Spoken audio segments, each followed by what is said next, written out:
We are glad to have you joining us today. This is Plano Public Library. The program is a virtual job interviews, preparing for success. So let's get going. So we are really pleased to have with us today McLean Watson. Dr. Watson is clinical professor of business communications at the University of Texas at Dallas. He is the director of the business communications program, and we are so happy to have him today with us to talk with you about preparing for virtual job interviews. So take it away, Dr. Watson. All right, we'll do. Hello, everyone. It's good to see you, be with you. We have to adjust our ways of addressing each other now. We're not doing a lot of seeing, maybe a little bit later, but hopefully you're seeing me and hearing me fine. I do have some slides prepared, but I wanted you to see me, and I wanted to say that I hope that you and your family are doing well. I really wish we could be doing this in person. There's a lot that's kind of better about that for everyone, but I think we'll do our best as we're all doing these days. And I know a lot of you have clicked into this because you are actively looking for work. And so I know that that is even more challenging in this environment than it is in normal times. And just want you to know that I'm going to try to be useful for you and try to do everything I can in the short time we have together to make a difference for you. And I wish you all the best as you are on that journey in these very challenging times. So as Kristen said, I'm McLean Watson. I teach at UT Dallas in the business school, business communication, and have been doing that for about 13 years now. Work with all sorts of students, undergraduates, PhD students, executive MBA students. And I really enjoy doing these library workshops as well. The more people I can connect with and the more people I can share this information with, the more interesting and exciting the work is for me. So again, thank you for coming. Let me share my screen now. I've got some slides that I have put together with the help of our Career Management Center in the Jindal School of Management at UT Dallas. And they are the experts on this, but they have been very helpful to me and to the entire business communication team, putting together materials to help people make their way in this new environment. We're going to be talking today specifically about virtual interviewing. And there is a lot that we'll say that is useful for any interview, in-person interview or virtual interview. But of course, there are some unique features of doing a virtual interview. And in fact, there are different kinds of virtual interviews, as we'll see in a minute. So I'm confident that most of you have done professional interviews before, either an interviewer or the interviewee. So there may be a chance later, and I'll try to make a chance later for you to share some of that experience or to add some depth to the material I'm going to be giving today. But anyway, let us move on here to the next slide. Now, there are a lot, even before COVID, there were a lot. I mean, the virtual interviewing space as a sector of the mostly tech world was becoming more and more significant. In other words, there are a lot of companies out there now that are developing remote interviewing technologies, techniques, and platforms. And these companies are contracted by, like, for example, if you applied for a job at JP Morgan to work at a bank, then JP Morgan has contracted with one of these companies, I'm confident, probably HireVue, because that's the big one, to handle their virtual interviewing. And so, again, even before COVID, this was becoming more and more of a feature of the job getting process. And you can see why. There are a lot of advantages to the company to having the interviewing being kind of offloaded onto a virtual platform. It saves a lot of people time. It makes things easy for the company. It does not make things easier for you, typically. Anyway, you know, if we could maybe wave a magic wand and make COVID go away today, these techniques and the stuff we're going to be talking about with virtual interviewing is still going to be more and more important in the coming years, because this is just the way things are moving. And in fact, we are training our students just by default in virtual interviewing, because so many of the companies, primarily Fortune 200, Fortune 300 companies, they're all doing this.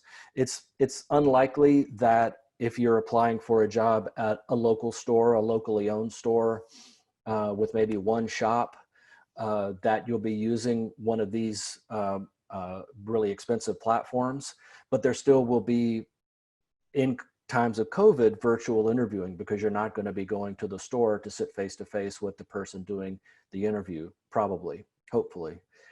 Anyway, so there are a lot of companies that are doing this. As you see, over 700 companies are using one of these major platforms. But again, every company, every interview that you're doing these days is going to be remote somehow. It's going to be over the phone, it's going to be over Zoom like we're doing, or it's going to be using one of these full-featured virtual interviewing platforms.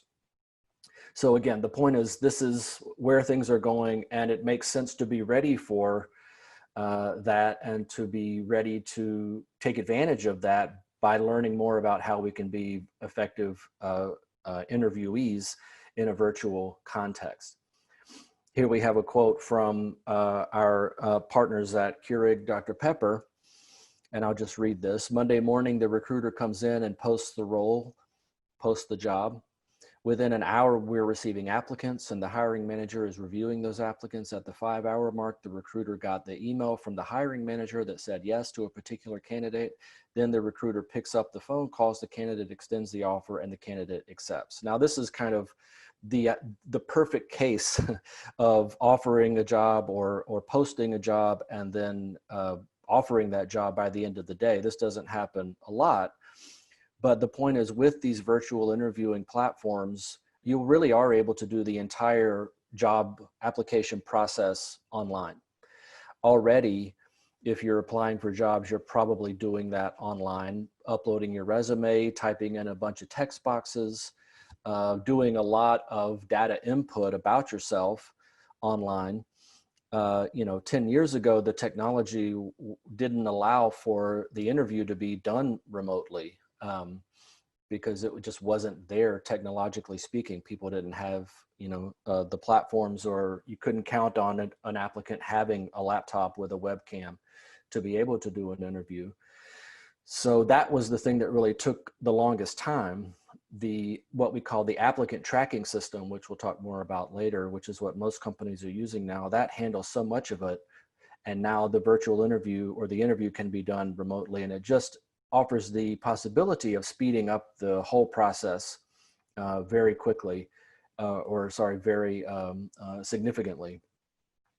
Now, one of the things that we are thinking about in the context of a virtual interview is how we can create a positive first impression through the camera to the people that we are interviewing with in a situation where the stakes are high.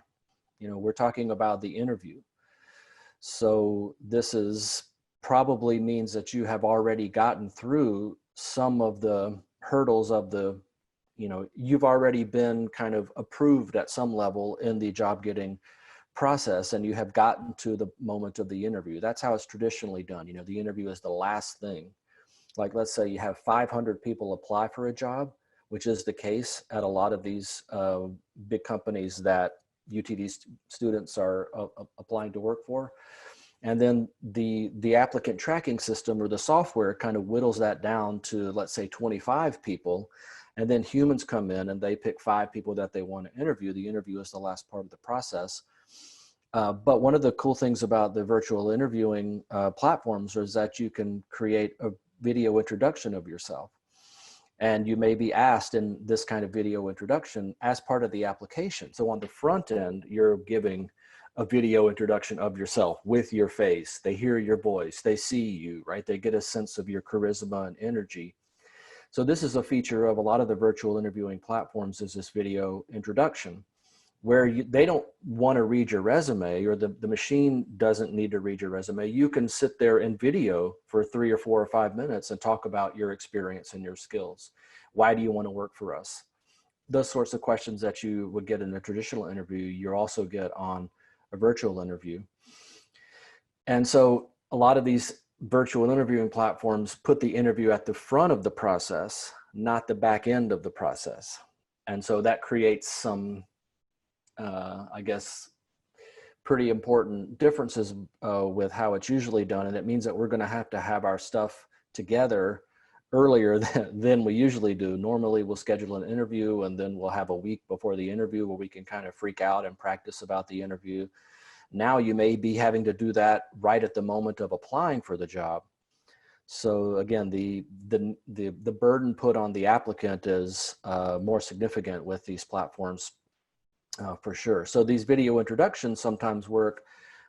You see down here, the job seeker introduces himself. Then the recruiters will watch and share the video introductions. Then job seekers, maybe they don't necessarily fit well to the specific job that they've applied for, but the introduction gives their recruiters a chance to maybe route them to another position that might be open. So there's just a lot of new opportunities with these platforms, because sometimes the videos are done on the front end rather than the back end. And also the fact that the applicant is doing these videos at their own time, on their own time, and the person watching the videos can watch them when it is most convenient for them, or they can work that into their daily workload. All of that makes the process in ways more efficient, but again, the beneficiary of that is almost always the company, not the applicant. So we have a couple different kinds of virtual or video interview or virtual interviews. One is the live interview that you do kind of immediately. And then the other is the on-demand. The on-demand is the more traditional kind of interview, but we'll still talk about that. The live interview process kind of goes like this, and you could read through this if you want. Basically, this is where it's happening kind of on the front end of the process. So you submit your application through the applicant tracking system. Then the applicant tracking system, which is just basically kind of a fancy phrase for the machines that handle the applications. They do all sorts of analysis. They're told by the company what to look for in the applications. Obviously, if you have 500 applications, no human beings are not looking at 500 applications. It's all done by the machine who's been trained and told what to look for in the applications. And, literally like when you go and do a Google search, that's how long it takes the machine to sort the futures of potentially 500 people, because a lot of those people aren't going to meet the profile that has been given to the platform to look for. So anyway, you do the applicant tracking system, and then the recruiter comes in and, after the applicant tracking system gives the number of, people who meet the profile, then humans come into the picture, and then you set up the live interview. And that's where you are interviewing with people live there on the other end, kind of like what we're doing now. The on-demand interview is really the new part, because this is where you're doing the interview kind of, and it's fully automated. There's nobody on the other end. You're looking at, a lot of these platforms will have kind of a three-dimensional version, kind of cartoon version of a person on your screen as you are doing the interview, and they are actually asking you questions. The same questions that you would get probably from a human being, but of course there's not really very much give and take there. It's more kind of question, answer, question, answer.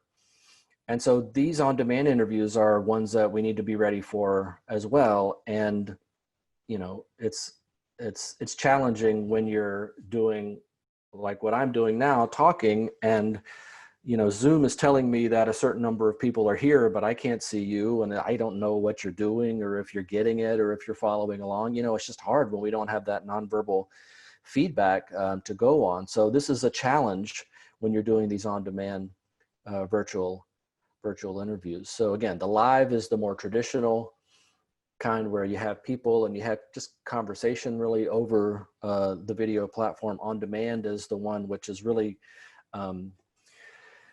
fully automated.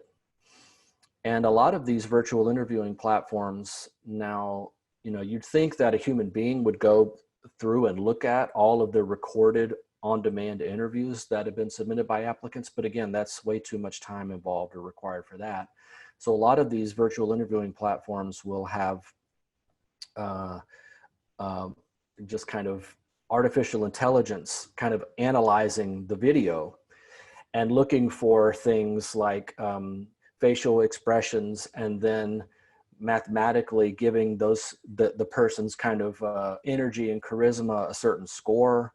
And it's very kind of, strange and a little sketchy, the technology and the assumptions that are being made. But these on-demand interviews, oftentimes you're given a likability score, you're given a score about kind of your friendliness, just based on how you're answering the questions, your tone of voice, all of that stuff. Is really kind of a new world. And of course, human beings always make those assumptions and are doing that kind of work in their head when you have a regular in-person interview. But now those same sorts of assumptions are being made about you by a machine when you're trying to do these on-demand interviews. So there's a lot to think about, and we're going to move on a little bit now to some more practical stuff that we can be doing before the video interview. Now, a lot of this stuff is going to be similar to what we would talk about in the context of in-person interview. And I think there's really good reasons to, from a behavior standpoint, treat an on-demand or a live virtual interview just like you would treat an in-person interview. So all of the advice here is similar to being the in-person interview.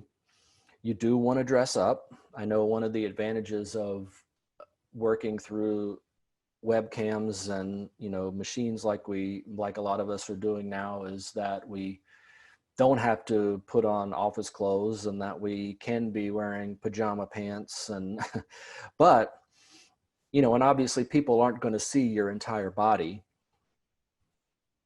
But the point is that when you dress up, fashion, kind of what you wear, it works outward. It impacts and influences what people think about you in ways that really can't be predicted, but we know that's what goes on. And we design or decide what we're going to wear based on how we want to bend people's thinking about us. And obviously that's really important when you're trying to create a first impression in a job interview. But what we wear also works inward as well. It comes in, because when we kick it up a notch with what we're wearing, we are more likely to take what we're doing seriously. We are more likely to feel a little bit more confident. So those are the reasons why you will want to have, as it says, a full outfit. And because we need every last bit of advantage we can get, right? The interview, we're so close, right? We're so close, and it's such a high stakes situation. We really need to maximize every advantage that we have. And so the recommendation is, even though people are not going to be seeing probably below, your shirt, wear what you would normally wear if it was an in-person interview.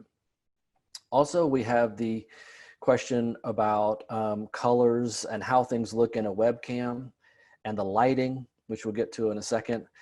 These are, annoying things to have to think about because we don't normally need to, in an in-person interview, right? You don't need to think about that kind of thing. You'll think about the colors of what you're wearing, obviously, but you don't have to worry about like a busy pattern. So you see this suit here on the right. That is, I think that's called, somebody can correct me in the chat maybe, I think that's called the Moire effect, Moire. It's this weird kind of visual distortion that you can get sometimes with a recorded image of a pattern like that. I heard suit doesn't look like that in real life. It's just a black suit with very kind of thin pinstripes, but those pinstripes can create a really weird kind of visual effect. And that's an exaggerated example, of course. You're probably not going to look like that. But the point is we want to be thinking about solid colors, things that are going to, not stand out too much. Not because we don't want to have a personality in the interview. Obviously, we do want to have that personality, but we want that to come kind of from us, not necessarily from what we have on. And we want to kind of be as low risk as possible with our choice of clothing for the virtual interview. Posture is also really important. And that gets to camera angle as well. So I'm standing up right now, and this is a good piece of advice if you are doing an interview, to stand up. If you tried it before and it doesn't work for you, then obviously sit down. But many of us have more confidence physically and interpersonally when we're standing. And that's nice if that can come through in the interview.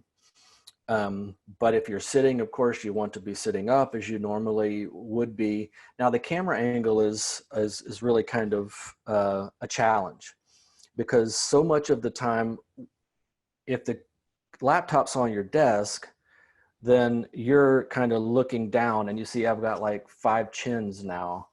And, there's nothing necessarily wrong with that, but you probably, want to have the camera be higher. So just put it on a box.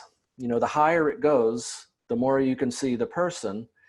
And we tend to kind of create a more, I guess, natural and relatable visual presence when we are looking at people kind of in the eye, rather than having to tilt our camera up and doing something like this. So it's something to think about. And again, these are small effects. Okay, so the camera angle by itself isn't going to be, isn't going to sink your application. It's also not going to be a home run. So it's not in and of itself a big deal. But when you combine the colors of what we're wearing, our posture, the camera angle, and the lighting, which we'll talk about in a second, then when you stack those small things, then that can be a significant impact visually on the people, and will probably lead you to create, or be more likely to create, that positive impression that we are going for in the interview. Ooh. Now, it's strange. My wife and I were looking a couple months ago on Amazon to get a webcam for her grandmother, who has a desktop computer, but of course they don't come with a webcam, and we couldn't find any. Nobody had any webcams in stock, and you can imagine why, right? The whole world is looking for webcams, and everybody who does not have a laptop, which is a lot of people, would like to be able to connect visually with people, but can't if they just have a regular desktop computer monitor. So the point is, the quality of these things varies. They're usually pretty good, but we want to put ourselves in the best situation as possible. And again, the lighting and the angle of the camera makes a huge difference. So like here, you can see I'm right by the window. So I got a lot of natural light here. But to do that, I'm having to stand in my bedroom and put the laptop on the dresser, look basically right by the window. And I had to, we had these solar screens like on our window, and I had to take that down to let the light come in. So there's going to be some manipulation of the environment that you're probably going to want to do to put yourself in that better lighting situation with the camera angle that you want. Of course, this morning when I was putting this together, they were breaking up the street like 50 yards from here. So it was extremely loud here. So the point is, it's really interesting how in this environment, we're all getting used to seeing other people's domestic environment, and we're getting used to seeing kids come through the door or hear, dogs barking, and all of those things that are just normal features of our life are coming through now in a professional context. And I wouldn't be worried about that really.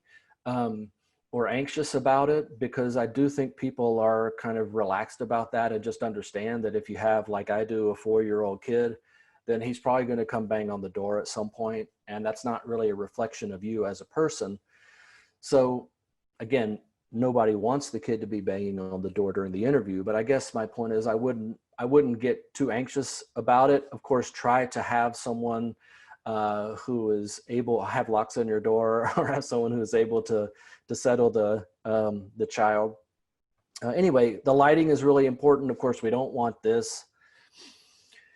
It's kind of menacing and kind of strange. This is a little bit too bright here on the face. This is typically what we're going for from a lighting standpoint. Now, how you create that impression visually in your house or wherever you are is, hard to say, right? You're just going to have to mess around with it and to try to think, as a lighting designer, where's the best kind of natural light?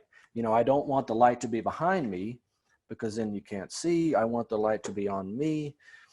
So anyway, I've said it now 2 or 3 times. The lighting is really, really important. We want them to see our face. We want them to see our smile. We want them to get a sense of our energy and charisma as a human as we're answering the questions. Looking at the camera is also really hard to do.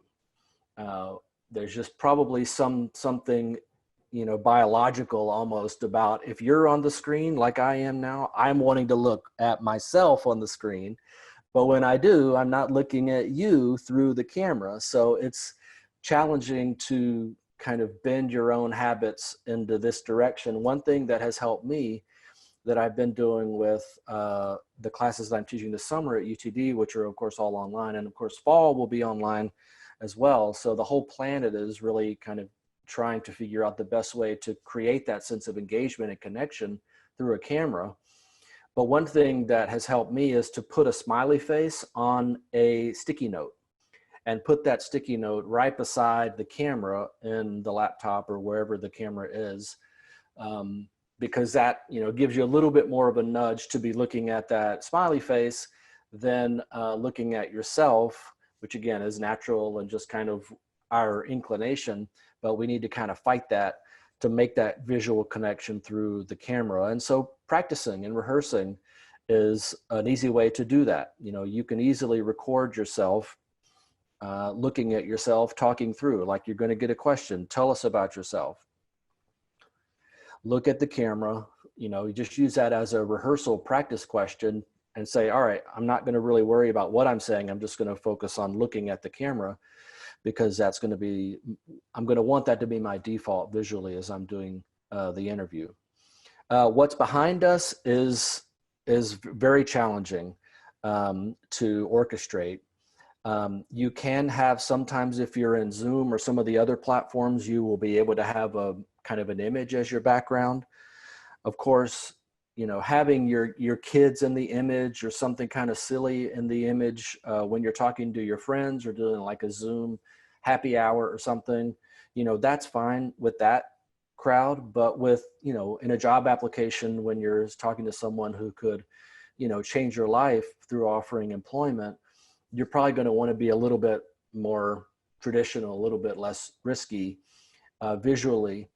And so this blue brick background may or may not work for you. The point is, you're going to have to try it out and create a Zoom call with a friend and just try different backgrounds to see which one is as neutral as you can make it. And that may be something like this. If you have, a blank wall or can remove a painting or something to create that blank wall, that might be the best way to go instead of a virtual image behind you. Now, during the interview, as I said, looking at the camera is hard, but it's really important that we try. And being able, again, to make that visual connection is so important.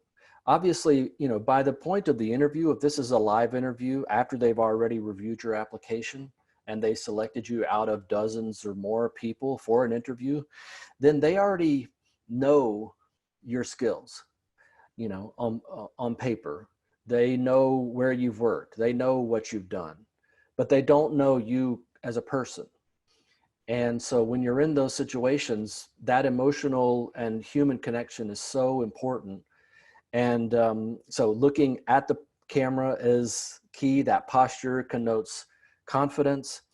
One of the great things about looking, you know, having this little circle here be our window to the people we're interviewing with is that we can do other things on the side, right? I'm moving my arms now, but I don't know, maybe you can tell, but I can have like some notes right beside the computer and people won't necessarily know. Whereas if we were in person, you wouldn't probably want to have notes. Definitely you wouldn't want to have notes during an interview. So there may be little hacks that you can use during the video interview.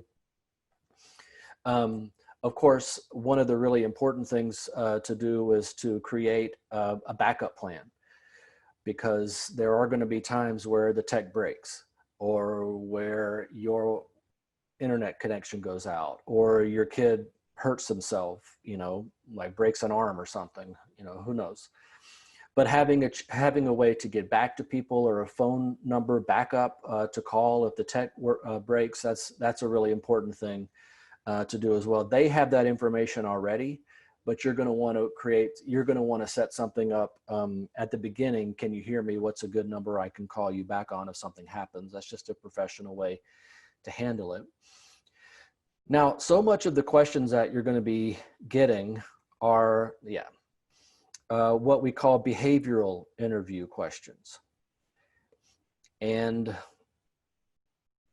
you know, if you think about it, there's basically kind of there's a lot of different categories, but so many of the traditional interview questions that we get can fall into two categories. One is the kind of hypothetical category.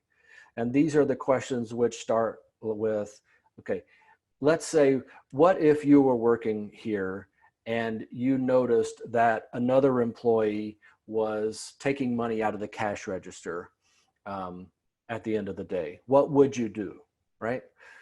That's hypothetical. It's kind of future oriented. And that's not, you know, necessarily an easy question to answer, but you could say anything because it's the future, right? And in most hypothetical questions, everybody is perfect in their answer, right? Oh, of course, what I would do is report it immediately to the supervisor, right? Of course. And so it's obvious in a lot of hypothetical questions what you should say, right? So a lot of most places don't really bother with those sorts of questions anymore because they're just not very useful. Instead, what happens is they go into the second category, which is the backward looking behavioral interview questions. And the behavioral just comes from behavior, like what did you do? So it's not what would you do if you saw someone taking money out of the cash register. It's name a time in the past or tell me about a time when you saw someone doing something that they shouldn't be doing and how you handled it. Okay. So that is harder. That's much harder to answer because you have to, in that minute, think up, okay, when was a time I did that? And then put that into a story that will be kind of compelling and, you know, helpful to the person doing the interview. So these are called behavioral questions, and you see a bunch of them here on the screen. Tell me about a time you had to work with a difficult individual. Tell me about a time you wish you'd handled a situation differently with a colleague. Now, these are hard, you know, because you may have a situation that pops right into your mind when you get asked that question, but you may not want to be telling the person what you actually did, you know, or you may not be able to summon all the details. So there's a way we can answer these questions effectively, and that's by using this storytelling framework or STAR approach to answering these questions. And STAR basically stands for situation, task, action, and results. Now, this looks like a lot, and it looks like it's overcomplicating things, but it's really not. It's meant to give you a template for how you would answer a behavioral interview question, which requires you to think back on something that actually happened to you and talk through to the interviewer how you handled that situation. So again, it's really just meant to be helpful to you as the person who has to respond to this after a few seconds. And again, of course, in an interview, if you get asked a question like that, it's completely fine to say, God, that's a great question. Can I take 15 seconds, to put my answer together? Or can I have half a minute to think about this? That's perfectly fine to do in-person interview or virtual interview. People are totally fine with that. A lot of times we feel like we need to have an answer right away, not only an answer, but a great answer right away. And it's just unreasonable to expect that we're going to have, pure gold right at the top of our head that we're, just always ready to give to the person doing the interview. So it's perfectly fine to ask for a little bit of time. But anyway, the STAR approach is meant to help you with that by giving you this template. So the situation is, okay, what was the situation? And this is mostly kind of forensic, detail, like where were you, what happened, right? And then the task. And so what task were you responsible for in the situation? Now, if this was a situation where someone was doing something that they shouldn't have been doing, then your task, of course, would be to observe that, right? Remember it, get all the, get the details right in your memory, and then to report that to whoever it needs to be reported to. So that's your task in that situation. The task may also be a project that you are working on. So if it's a question about a difficult team relationship and how you overcame that challenge, or how you work to bring a team together, which is a really popular question, then the task may be, okay, and our job in this team was to work on this particular project. And then the action, of course, what did you do? And then the results, what happened? So again, it doesn't give you the answer in any specifics, but it gives you that template for responding to the question. And that's a really helpful thing to keep in mind as we are working through some of these questions, because you will get these questions, okay? You will get these questions. Again, it's possible if you're applying for at a restaurant or at a locally owned boutique or store or something, it's possible that if it's kind of a small operation, then they may not be asking these sorts of questions, because they may not do a lot of hiring, or they may not need to know this level of detail about your experience. But if you're applying for kind of a professional oriented, career oriented job, entry level or mid level or upper level, it really doesn't matter, then you are going to get these questions. And there's a great resource on the CMC website, UT Dallas. Just Google UT Dallas CMC Career Management Center. And there are an enormous amount of resources on that site, and hundreds of practice questions. And it makes sense to go through and to pick some of the more common behavioral interview questions and to kind of game out these STAR approach responses to those questions, because again, you are going to get them. It's really, there's no reason to ask a what would you do question, because everybody's going to be just like a perfect, saint when they're responding to that question. But when we have to look back in our own experience, that's much more difficult to do. So these are the questions that give the interviewers the information that they want. Now, of course, after the interview, you want to email the people doing the interview and thank them. You'll have that information, their contact information. And you will also want to ask them if they're live, if there's real people on the other side, then you might ask them what the next steps are. Everybody wants to have some indication of the timeline of the interviewing committee, or of the people doing the hiring. You may be the first person interviewed, and they may be interviewing 6 people over the next 2 or 3 weeks.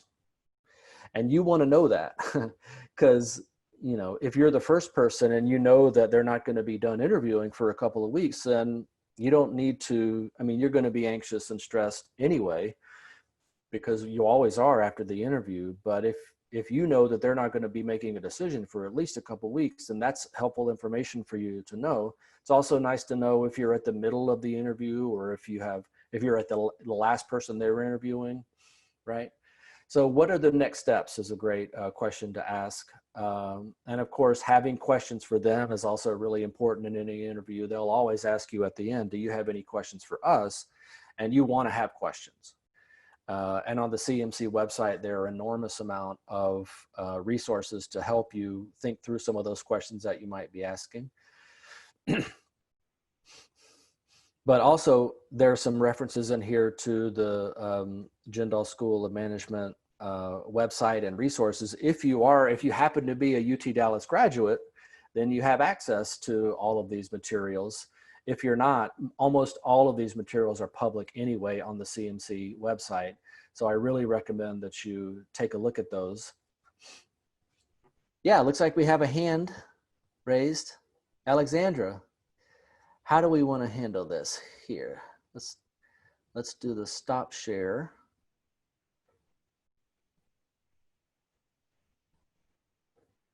Alexandra, can we unmute Alexandra? Or maybe you can type a question in the chat.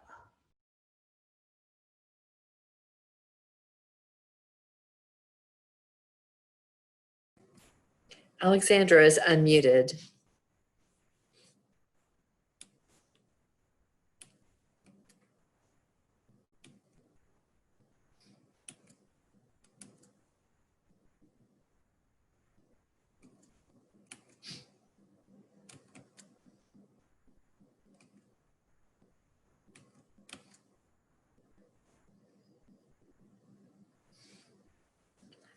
Okay, I think that the hand is lowered. If Alexandra is not going to unmute herself, there may not be a question. We do have a question. What is the CMC website? Okay, and Diana's put that in for you. But you are muted now. Hold on.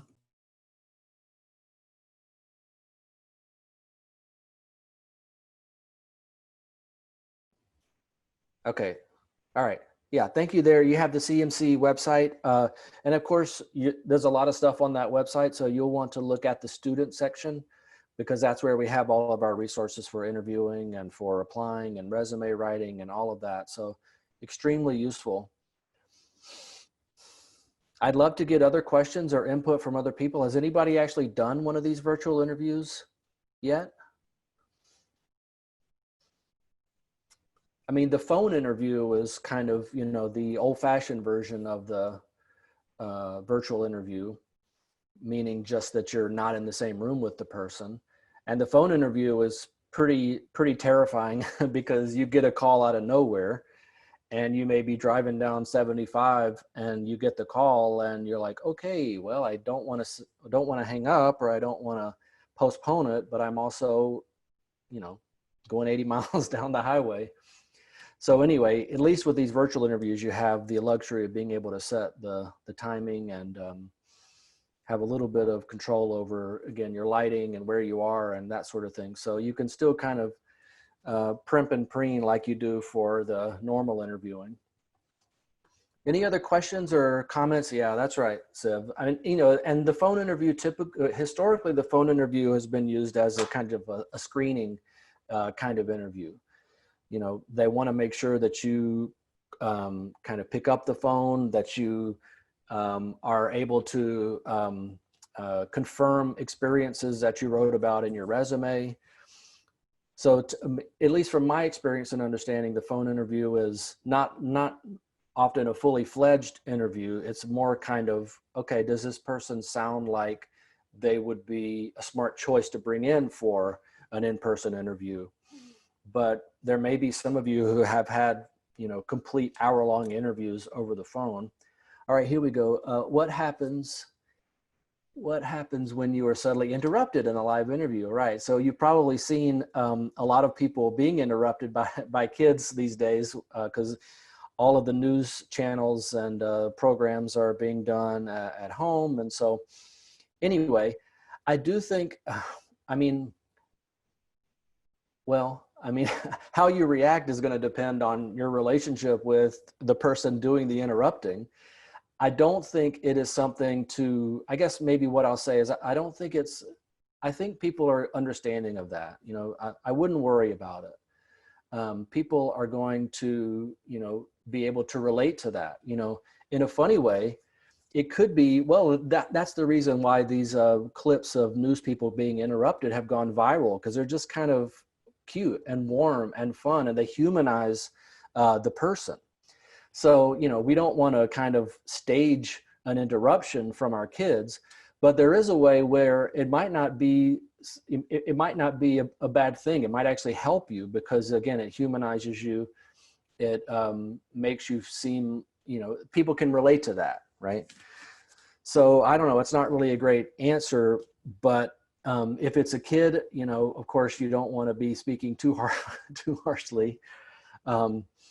But you know, if you need to take 5 or 10 seconds to kind of usher them out of the room, or lock the door, or ask your spouse for a little bit of help, then that's totally fine. All right, Sib, is suit and tie a good first impression? I think so. I mean, normally you would definitely wear that in person if you're doing an in-person interview. So it makes sense to do that also for a virtual interview.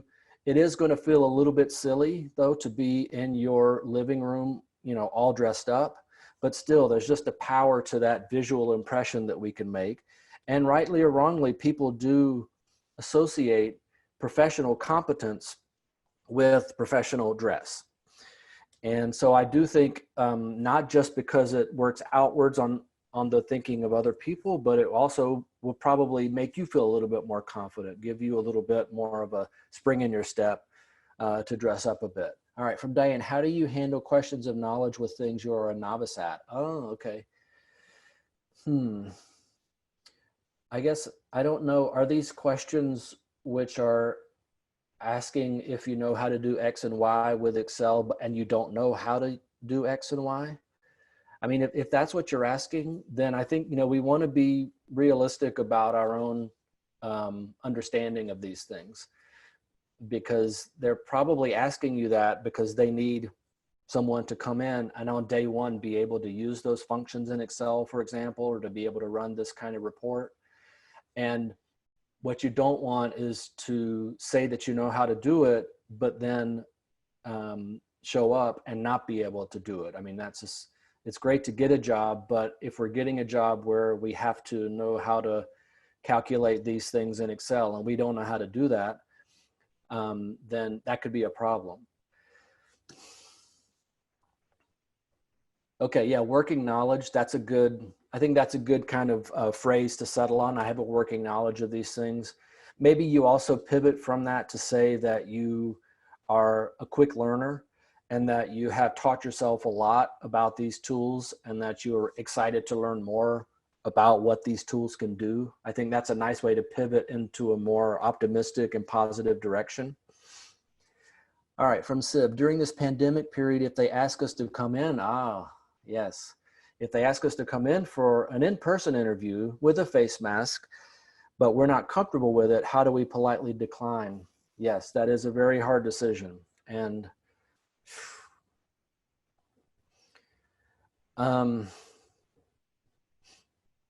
well, I'm thinking of I'm thinking of things you could say that would get you out of having to go into an in-person environment if you're not comfortable with that. And it involves some degree of falsehood. You could say that, you know,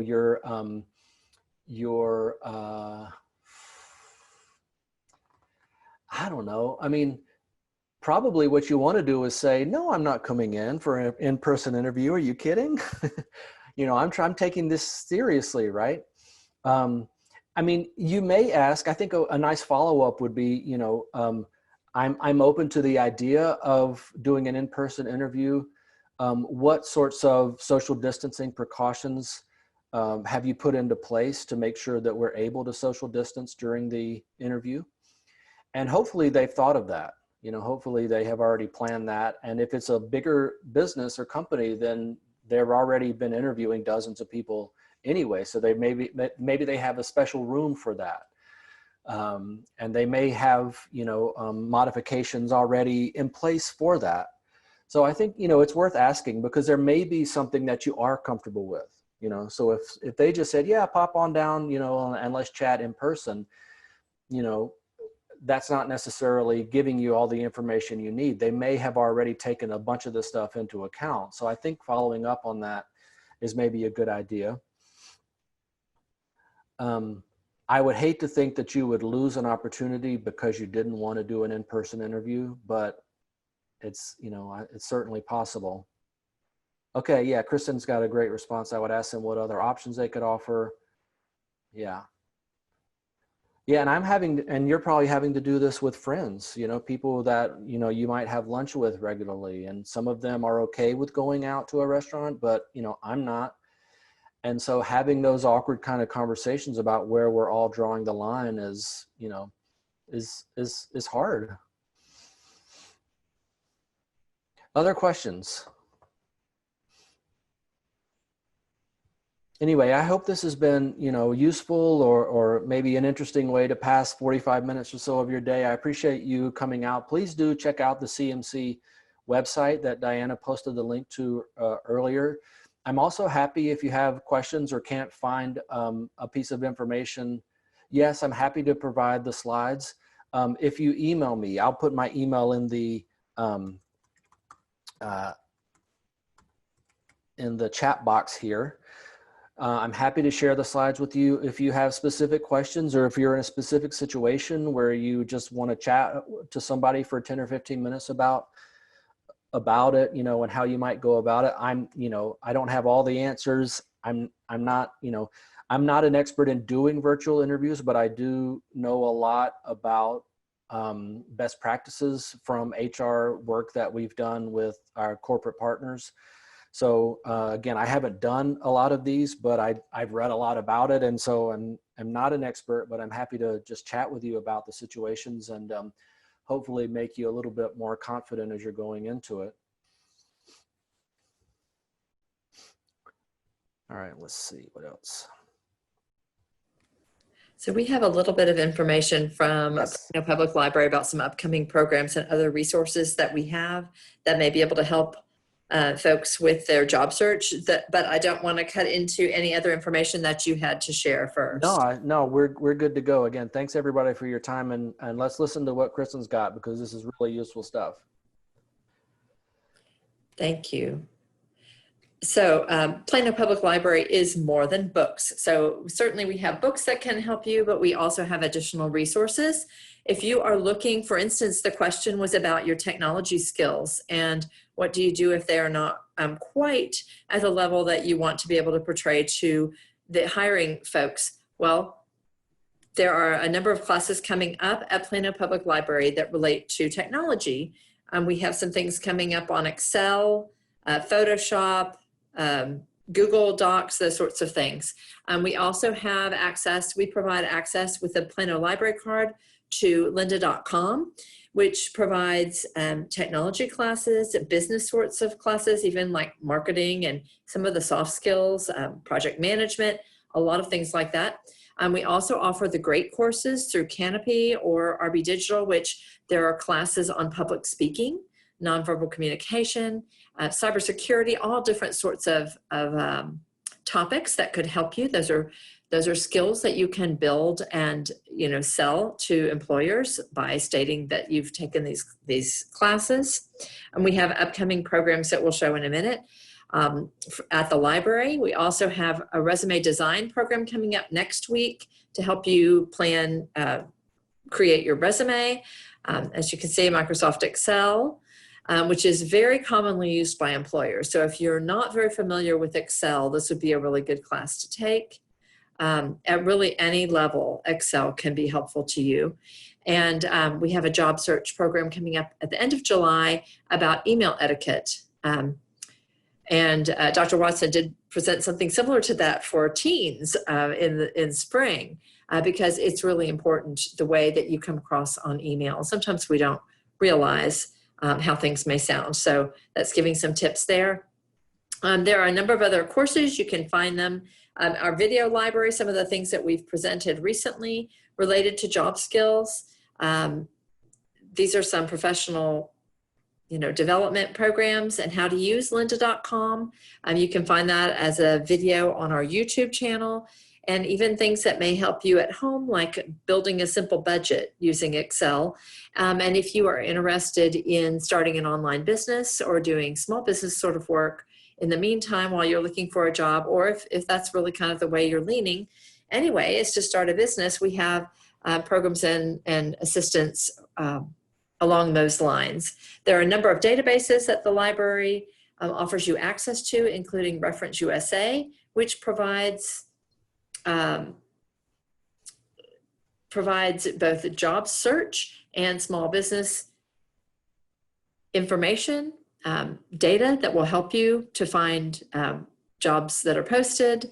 And also, like if you're looking to start a job, it can help you to analyze competition, for instance, or determine what area of the city you might want to place your business.